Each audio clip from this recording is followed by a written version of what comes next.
right, hello again.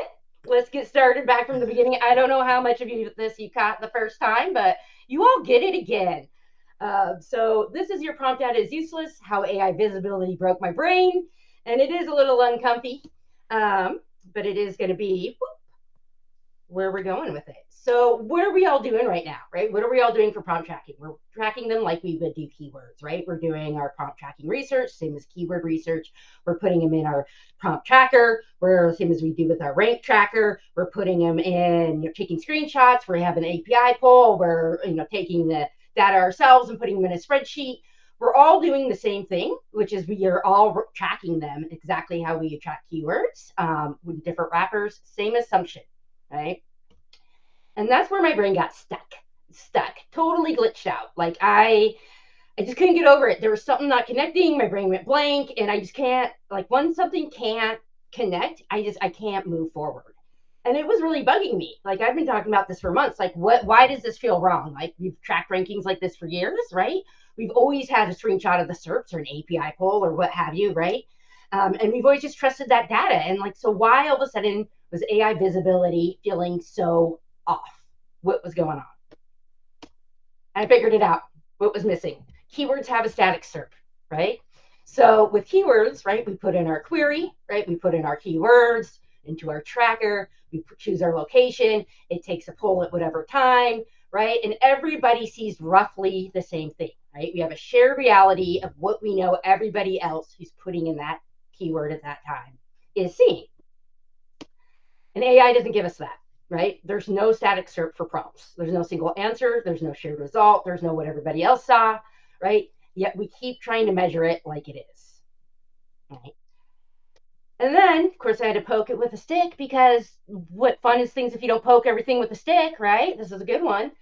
I did go and do some research or find some research, and it wasn't just a feeling. This isn't just a feeling that I was having. It's just not me stuck in my feels, trying to find differences. It wasn't anything like that. There's quite a few other studies I found that backed it up. First on Spark Taylor and Gumshoe, this AI visibility study. When Rand said he was doing this, I ran to go and be one of the 600 participants to do. And what they did is they took 600 participants. They had pre-made prompts that we all took and we put it into 3 different AI tools. And they got about 3,000 responses from that. They didn't feel like that was quite enough. So they got another 142 participants who typed in their own prompts, right? Custom prompts, and got about another 1,000 additional responses from that. And what did they find, right? They found that you have less than 1% chance of getting the same brand list twice. So less than 1% chance of seeing the brand twice, right? And then you have a 0.1%, that's 0.1% chance of getting the same list in the same word. All right, so what did that tell us, right? AI visibility is unstable. AI ranking position, statistically meaningless.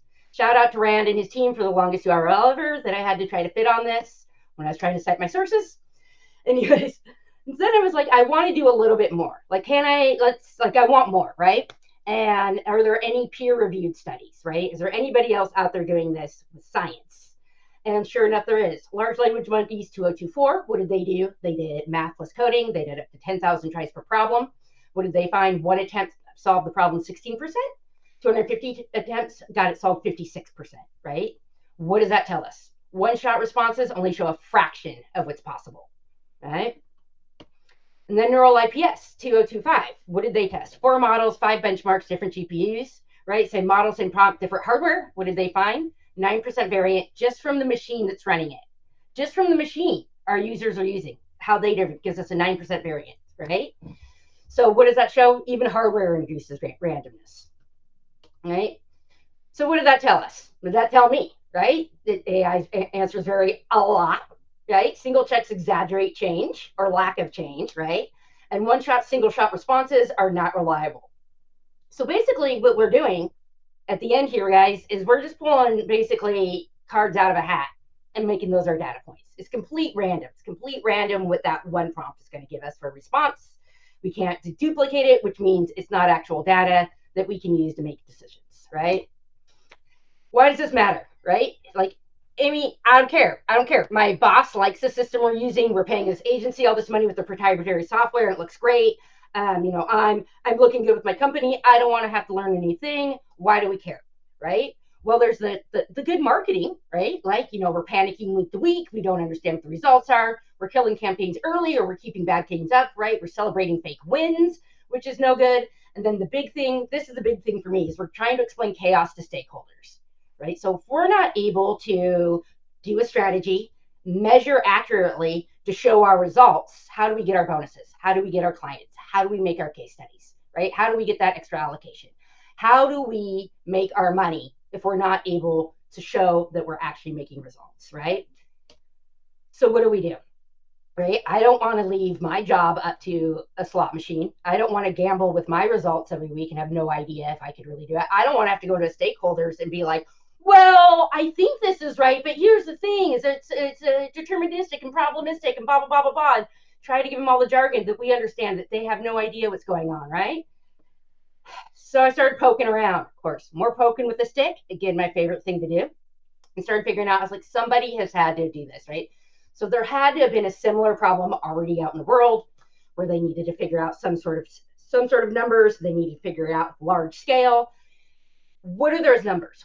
How many of what do we need to do times what with this, whatever, to make it a statistically valid number, right? And I figured it out. Well, I found it. Somebody else figured it out. I just found it, and it applies to LLMs, right? So it's a mental model shift, right? So since LLMs don't return answers, they return distributions. We need to stop thinking like a rate tracker, and we need to start thinking like a pollster. So what do you get from me on the main stage? That's just my teaser, guy. I'm not giving my formula away yet, right? So you're going to figure out how to measure AI visibility of confidence. This is to get a statistically valid number using the Cochrane 1977 sampling techniques. So this is something we still use today. So it's solid, right? We're able to separate signal from noise. So I'm going to be able to give you, with that, the accurate measure margin of change. Hey, we did this. Here's our results. Just so you know, because this is a statistic, we have a 10% error of change. We have a 5% margin of change, right? We're going to stop reacting to single shot outputs. Stop gambling with your results. It gives me the heebie-jeebies. It scares me to not have any control over that, right?